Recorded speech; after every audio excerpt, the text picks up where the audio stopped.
Hey guys, it's Casey.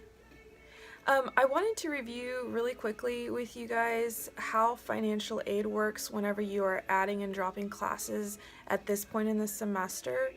Some of you have come in and you've let me know that you've dropped a class and then you have like this really large bill and you don't know why that is. So I'm just going to explain to you really quickly like what's going on, and hopefully encourage you that if you are receiving a Pell Grant and you have dropped below full-time status, how important it is for you to add on a Flex 2 class and to do that as quickly as possible. Okay, so this is a worksheet from regarding Pell Grants. So as you can see, according to the sheet, for students who are enrolled full-time 12 hours, let's say that your estimated family contribution, which is the amount that FAFSA calculates that your family can contribute, let's say that that's around $1,100 to $1,200. This amount is, again, generated by FAFSA. There's a formula for it. I don't know how they get it, but this is what shows up in our system for advisors. And so if your family is contributing somewhere around there, this is the amount that you're going to get for the year. All right, so almost $5,000. Split between 2 semesters, between fall and spring, you're looking at almost $2,500, okay? So when you drop a class and you go from 12 hours to somewhere in here, let's say you drop one class and you go down to 9 hours, you're suddenly receiving a much smaller amount than the initial amount, right?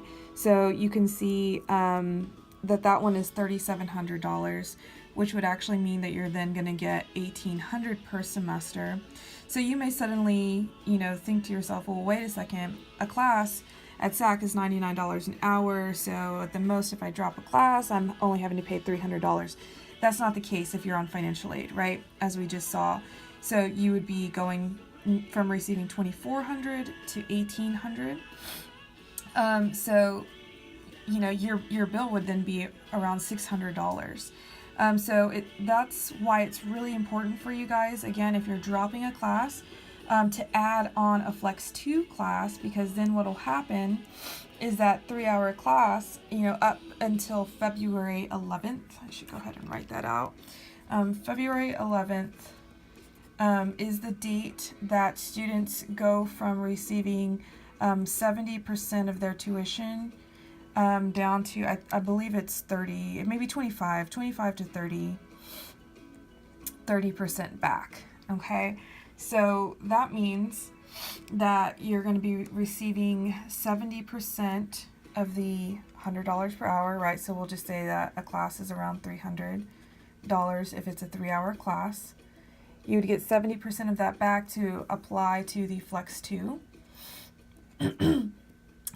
So you're going to roughly pay out of pocket about $100 to make that change to your schedule if you do that, again, before February 11th.